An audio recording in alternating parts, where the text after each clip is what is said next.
미국 증시 망했다고 말씀을 드렸는데요. 조정이 나왔습니다. 조정이 나왔는데 꽤 큰 폭으로 나왔어요. 일단 결론적으로 말씀을 드리자면 연준이 조정의 어떤 빌미를 제공을 했다라고 말씀을 드릴 수 있을 것 같습니다. 먼저 지수를 보시면 다우가 0.8% 내렸고요. S&P 500이 1.6, 나스닥 지수는 꽤 많이 내렸어요. 2.2% 급락을 했습니다. 다만 월간 기준 이제 1월장이 마감을 했잖아요.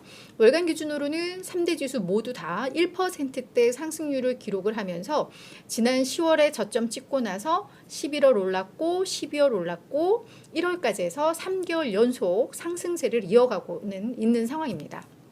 다만 11월에는 뭐 8%, 10% 뭐 이렇게 올랐었고 12월에 한 4, 5% 정도 올랐었으니까 이제 상승 탄력이 확 둔화되기는 했는데 앞서 2개월 동안 사실 너무 많이 올랐죠. 너무 많이 올랐기 때문에 뭐 요 정도여도 선방했다라는 생각을 할 수 있을 것 같습니다. 오늘 뭐 지수를 딱 봐도 알겠지만 기술주 진영의 약세가 매우 두드러졌던 하루였습니다. 마이크로소프트 뭐 일단 전반적으로 다 빨개요. 빨간데 그나마 그 오른쪽에 이 상단 쪽은 그래도 약간 이렇게 녹색빛이 좀 보이죠. 그래서 뭐 제약이라던가 뭐 이쪽 그동안 많이 오르지 않았던 그리고 보잉 뭐 이런 데는 오늘 조금 녹색불을 밝히고 있고 왼쪽에 있는 기술주 진영이 정말 새빨갛게 단풍에 들어있는 그런 상황입니다. 어제 장 마감 후에 실적을 공개했던 마이크로소프트, 구글, 그러니까 알파벳 그리고 이런 기업들 그리고 어제 또 뉴스 나왔던 뭐 테슬라 이런 데가 오늘 많이 하락을 했어요. 뭐 AMD도 역시 많이 하락을 했고요. 근데 어제 제가 말씀을 좀 드렸었어요. 시간외 거래에서 기업들이 모두 서프라이즈 실적을 달성을 했음에도 불구하고 시간외 거래에서 주가가 너무 많이 내린다. 그 시장은 뭔가 그동안 많이 올랐기 때문에 그 차익 실현에 대한 욕구가 있었는데 그 빌미를 찾았던 거죠. 그래서 뭐 실적도 좋았고 가이던스도 좋은데 그 가운데 뭐 하나 이렇게 트집거리 딱 잡으면 그걸 빌미로 해서 이제 주가가 확 내려버렸던 어제 그래서 그러면서 뭐 스타벅스는 반면 실적도 안 좋았고 가이던스도 뭐 별로고 뭐 이런 상황이었는데 주가가 많이 올랐단 말이에요. 그래서 이제 약간 종목별 그런 키 맞추기 많이 올랐던 종목에 대한 뭐 차익 실현 지금 그 과정이기 때문에 그냥 명분 하나 빌미 하나 나오면 거기에 반응을 할 수밖에 없는 그런 흐름이 감지가 됐었습니다. 근데 아니나 다를까 그게 오늘 지수도 이어졌다라고 해석을 하시면 될 것 같아요. 그래서 사실 FOMC 회의에서 뭐 아주 충격적인 내용 나온 거 없어요. 진짜입니다. 근데 그냥 거기에서 일단 뭐 제롬 파월 연준 의장이 3월에 금리 인하 가능성 낮다. 금리 인하 안 한다. 뭐 일축을 했습니다.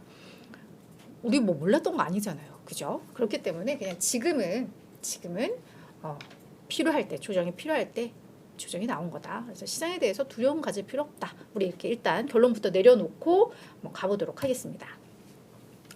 일단 기준금리는 예상대로 동결은 했습니다. 그래서 5.25, 5.5%로 동결을 했고요.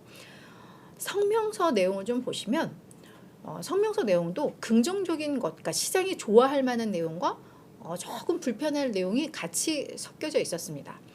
크게 두 가지 포인트는 금리 인상 주기는 종료했다라는 걸 시사하는 부분이 있었고요. 하지만 조기 금리 인하는 가능성이 낮다. 이렇게 이제 두 가지 툴로 보시면 될 것 같습니다. 먼저 성명서에서 문구를 삭제한 내용이 이겁니다. 추가 정책 긴축 범위를 결정할 때, 그러니까 이게 추가적으로 금리를 올릴 때라는 내용인데, 그럴 때 뭐 데이터를 보고 뭐를 보고 뭐 앞으로의 경제 상황과 뭐 시차를 뭐 요런 내용들이 있어요. 그래서 추가적인 인상을 할 때는 요런 거를 고려해서 한다고 했는데 그 문구를 뺀 겁니다. 그래서 요 부분에 대해서는 이제는 기준금리를 인상하는 긴축하는 그 주기는 종료했다라는 걸 시사하는 거다. 요 문구를 삭제한 건 요런 해석을 할 수가 있고요. 다만 인플레이션이 2%를 향해 목표치죠. 지속적으로 움직일 것이라는 더 큰 확신을 얻을 때까지 목표 범위를 줄이는 것은 적절하지 않다. 그러니까 금리를 우리가 정말 인플레이션이 이제 2%로 확실히 갈 거야라는 그 완전한 확신이 들기 전까지 금리에 대한 그 목표 범위를 낮추는 것을, 그러니까 금리 인하 가능성을 우리가 계속 이야기하는 것은 적절치 않다라고 이야기를 하고 있는 거죠.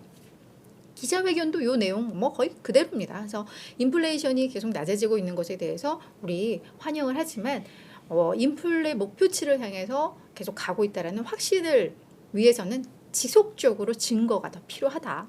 계속해서 데이터를 더 우리가 확인을 해야 된다라고 이야기를 하면서 3월 회의 때까지 1월 회의 다음 3월에 있잖아요.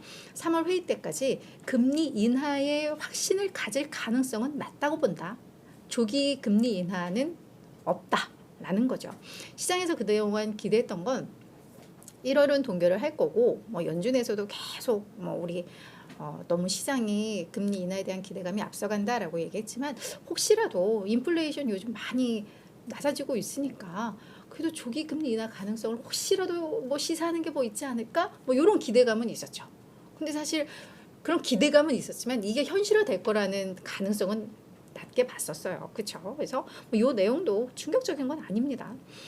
그냥 조정이 막 나오니까 그냥 그거를 요거였나 보다라고 하지, 만약에 지금 시장이 막 떨어지고 있었고 반등을 해야 될 때 빌미가 필요했다면 요 위에 추가 인상한다라는 건 요 가능성이 이제 없다라는 요게 반응을 했겠죠.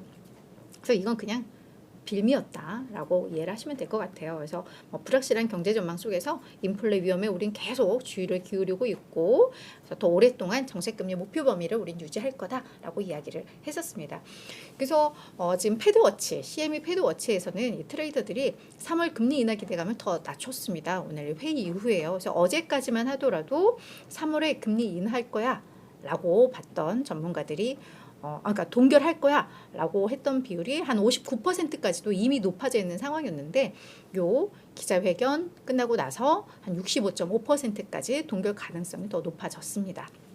그래도 우리가 순차적으로 계속해서 금리 인하에 대한 기대감들을 낮춰왔기 때문에 사실 충격적인 내용은 아니었어요.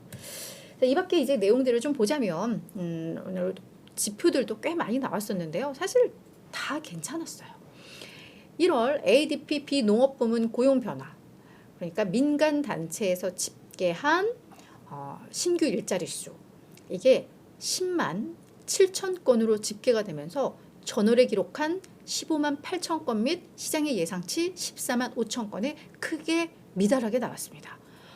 고용시장이 확실히 이 열기가 꺼지고 있다는 게 확인이 됐어요. 지금 금리 인하에 대한 기대감들이 막 커졌다면 이 지표 되게 긍정적으로 봤어야죠. 그죠? 근데 그렇지 않았어요. 그러니까 그냥 조정이 필요했다라는 겁니다. 계속 반복적으로 오늘 얘기하게 될 것 같아요. 근데 다만 요 ADP 비농업부문 고용 지표는 약간 변동성도 크고 우리 고용부가 발표하는 고용 보고서에 한 하루 이틀 전에 이게 늘 발표가 나오기 때문에 이게 어떻게 나올까 우리가 미리 볼 수 있다는 점에서 많이들 주목은 하고 있지만 완전히 일치하지 않는 경우도 많고 해서 신뢰도가 아주 높지는 않아요. 근데 많이들 또 참고는 하는 지표니까 이거 보시면 될 것 같고, 여기에 4분기 고용 비용 지수, 이것도 오늘 데이터가 나왔는데요. 0.9%로 나왔습니다. 2년 반 만에 최저치를 기록을 했는데, 사람을 고용해서 쓰는 과정에서 임금도 나갈 것이고 어떤 복지와 관련된 비용도 들 것이고 이걸 다 해서 지수화한 것인데, 이게 전분기는 물론 시장의 예상보다도 낮게 나온 겁니다. 그러니까 그만큼 임금에 대한 부담이 줄어들고 있다라는 거거든요. 이것도 사실은 인플레이션 측면에 있어서 긍정적인 지표였어요. 그리고 FOMC 이 회의가 너무 충격적이었다면 10년물 국채 금리가 올랐어야 돼요. 그죠? 근데 10년물 국채 수익률 3.9%까지 떨어졌습니다. 이게 14bp, 전일 대비 14bp고 이걸 퍼센티지로 계산하면 3.4%나 떨어졌어요.